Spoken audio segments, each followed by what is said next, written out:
आज गोवर्धन पूजा है। सुबह में अर्ली मॉर्निंग हुई है। मम्मी सुबह सुबह उठ के सारी चीज़ें की है और उसके बाद ये सारी लेडीज़ इकट्ठा हुई है। बगल की चाची दादियाँ और भाभी लोग सब है, मम्मी लोग सब है, सब मिलके गोवर्धन पूजा कर रहे हैं। फिर धीरे धीरे जो भी चीज़ें है ये सारी चीज़ें लगा रहे हैं। वैसे तो सारी लेडीज़ करती है, क्योंकि गांव के हिसाब से माना जाता है कि जो ये लेडीज़, इसको गोधन कहा जाता है गांव में, गोधन कूटना, कि जो लेडीज़ व्रत करती है, छठी मैया का व्रत रखती है, वही ये करती है। लेकिन आज का दिन जाना जाता है भाई दूज के लिए। तो हम लोग भी करते थे, लेकिन मैं इस साल नहीं की हूँ, बहुत से कारणों से नहीं की हूँ। क्योंकि इस बार जो कहते हैं खुशी, इंसान अंदर से खुश होना चाहिए। छोड़िए, उस सब बातों को छोड़ते हैं और आगे बढ़ते हैं।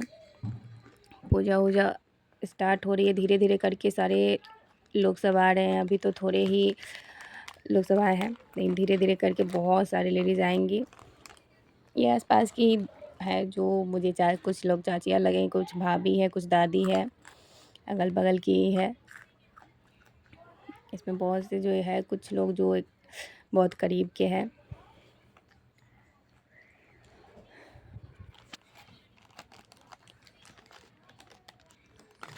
धीरे धीरे कर सारी जो जैसे चीज़ें हो रही है लोग वैसे किए जा रहे हैं।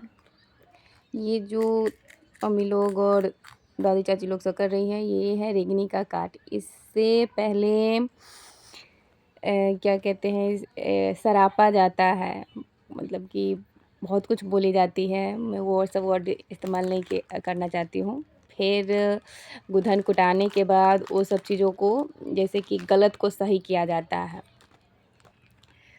ये मम्मी लोग सब गीत गाते हुए छठी माँ का, और आगे उसका आरती कर रही है।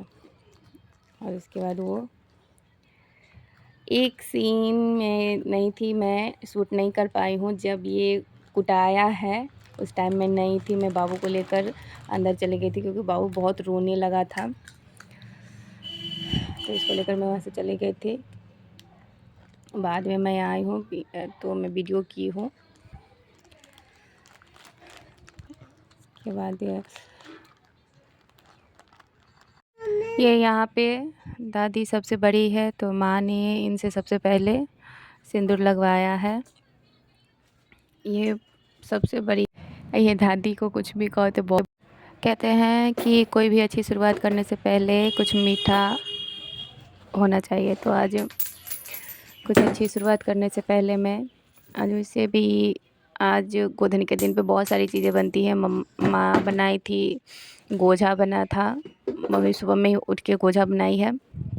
और मैं जब उठी हूँ तो इधर वो गोधन के सारे सब कुछ होने के बाद इधर मैं आई हूँ, तो सबसे पहले मैंने खीर बनाया है। खीर तो कहते हैं ना कि अच्छी शुरुआत करने से पहले कुछ मीठा होना चाहिए। तो आज मैंने शुरुआत खीर से ही करी है, और आप लोगों के सपोर्ट और छठी मैया के आशीर्वाद से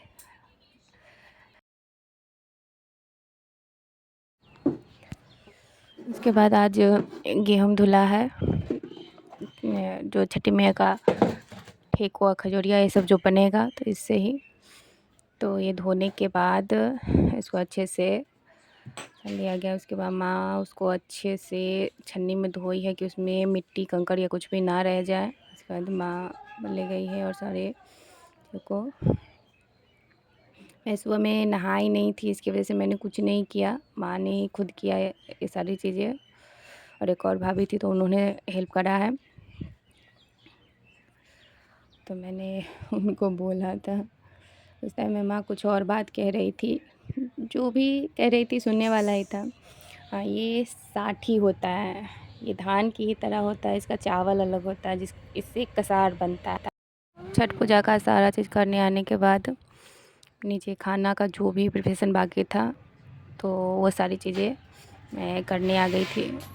मम्मी ने बहुत कुछ बनाया था सुबह में, मॉर्निंग में उठ के। आज के दिन कुछ नियम होते हैं कि आज के दिन अगर गोधन से पहले ही रोटी बन जाए तो उसके बाद रोज़ रोटी बनेगी। उसी तरीके से मम्मी ने सुबह में ही रोटी, गोझा और कद्दू की सब्ज़ी बना ली थी। उसके बाद जब मैं उठी हूँ तो क्योंकि मैं कद्दू की सब्ज़ी नहीं खाती हूँ, मुझे उतना नहीं पसंद, तो मैंने आलू परवल का सब्ज़ी बनाया था, दाल बनी है, चावल बनी है, सारी चीज़ें मैंने बनाई। उसके बाद माँ उधर आराम करने चली गई थी क्योंकि वो बहुत सभी जगह थे। पापा देखने आए थे कि क्या क्या बना है या नहीं बना है। पापा को लग गई थी भूख, वो सारी चीज़ें देख रहे थे कि क्या बन गया है और क्या बाकी है। तो वो बोले हैं कि सब्ज़ी अभी तक नहीं बना, क्योंकि मम्मी कद्दू का सब्ज़ी बना चुकी है। से आपको पता ही है मैं कद्दू का सब्ज़ी खाती नहीं हूँ, तो उन्होंने कहा ऐसे तुम्हारा फरमाइश है। तो मैं बोली उसके बाद पापा सारी चीज़ों को देखे और उसके बाद चले गए ब्रश करने।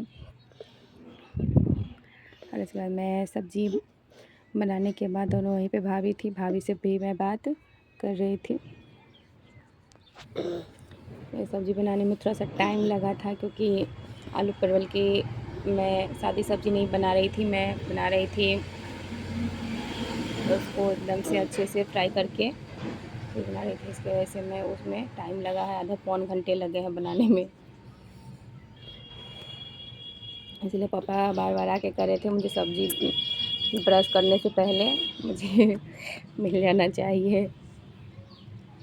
मैंने कहा कि अभी तो मैं फ्राई ही कर रही हूँ, अभी आप 5 मिनट में ब्रश कर लोगे, 5 मिनट भी आपको नहीं लगेंगे ब्रश करने में, आप कर लोगे और कहोगे देने के लिए, तो कहाँ से संभव है। पापा ब्रश किए हैं और ऐसे चले गए हैं और आए हैं, तो उसके बाद बोलते हैं क्योंकि मैं भी उसके बाद पापा बोले हैं तो मैं भी थोड़ा जल्दी जल्दी काम की हूँ कि बनाने का स्टार्ट करती हूँ कि थोड़ा फास्ट कर दूँगी तो हो जाएगा, नहीं तो सच में पापा बोलेंगे कि तू नहीं ये बनाई है। और ऐसा कुछ होता नहीं है, हम घर में सिर्फ 3 लोग ही हैं, मम्मी पापा और मैं और मिट्ठू। तो मिट्ठू के लिए अलग से दलिया वलिया ये सब बनता है, या अधिकांश वो दाल और चावल अच्छे से खा लेता है, नहीं तो उसके लिए रोज़ दलिया बन जाती है। किसी भी काम को करने में थोड़ा ना थोड़ा टाइम लगता ही है, ज़रूर लगता है, लेकिन जैसे तैसे भी कुछ ना कुछ करना पड़वे करता है। हर चीज़ के लिए वक्त लगता है। बहुत सारे लोग बहुत कुछ कहते हैं, पर मैं आज भी उसी चीज़ पे हूँ जो मैं कल थी। दाल को मैंने 2 ही सीटी में उतार दी थी, इसी वजह से वो दाल पकी हुई नहीं थी, मैं भूल गई थी, क्योंकि दाल ये सिर्फ अरहर की दाल थी, क्योंकि आज से घर में दूसरी दाल नहीं बनेगी, सिर्फ अरहर की दाल बनेगी। तो फिर दोबारा उसको मैं सीटी लगाई हूँ, 2-4 सीटी और दी है। उसके बाद सारी सफाई वफाई वहाँ की क्लीन करके मैं भी चली गई थी ब्रश करने, क्योंकि लेट बहुत हो चुका था, 10 साढ़े 10 या 11 बज चुका था।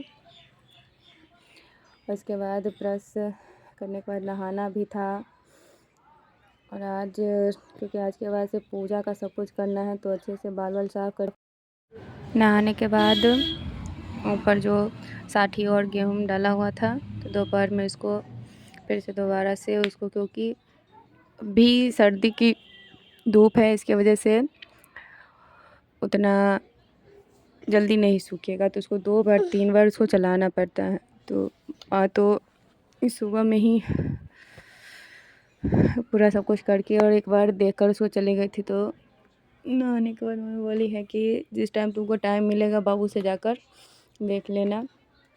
मैं दोपहर के टाइम में गई थी, उसको सब देख कर और उसको दोबारा अच्छे से अथी करके मैं रिटर्न चली आई थी।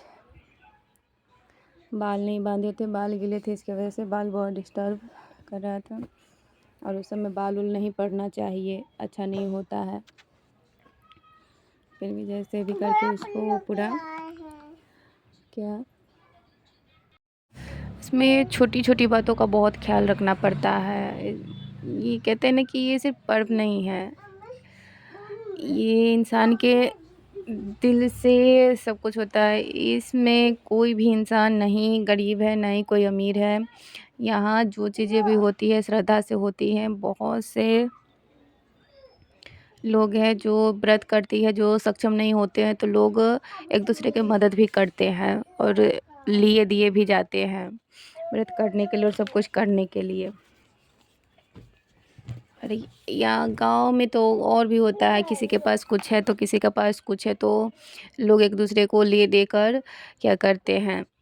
गांव में गन्ना की खेती होती है, ये सारी चीज़ें होती है, तो ये सब चीज़ों का कोई ये नहीं होता है कि खरीदना या कुछ करना है। लोग एक दूसरे को देकर ये सारी चीज़ें, जिसके पास जो चीज़ नहीं है उससे एक दूसरे की मदद करके लोग ये चीज़ करते हैं। इसमें ऐसा लगता है कि जैसे कि एक गाँव पूरा परिवार बन जाता है, परिवार बन जाता है।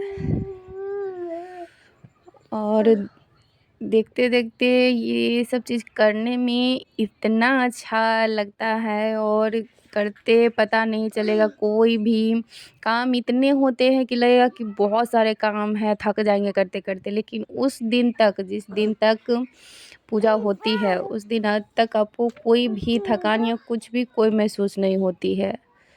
बहुत ही आप इस चीज़ को जितने पास से देखोगे और करोगे उतनी ही अच्छी लगती है।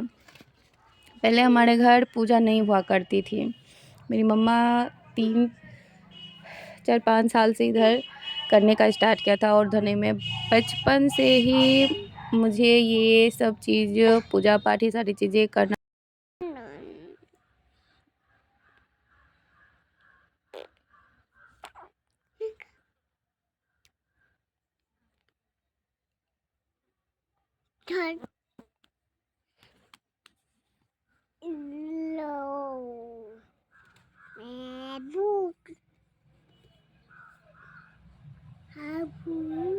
मिट्टू के हमेशा मस्ती की तरह अभी भी मस्ती चल रही है। वो भूत बन रहा है और मुझे दिखा रहा है। शाम हो चुकी थी, गेहूँ उठाना था, गेहूँ उठाने चल गए थे। भाभी आई थी तो भाभी ने वो सारा हटा दिया क्योंकि अकेले नहीं होता है, इस वजह से आई थी। उसके बाद बगल वाली भाभी के छत पे जो मिट्टी का चूल्हा होता है उस पे ही बनेगा, जो वहाँ पे बनने के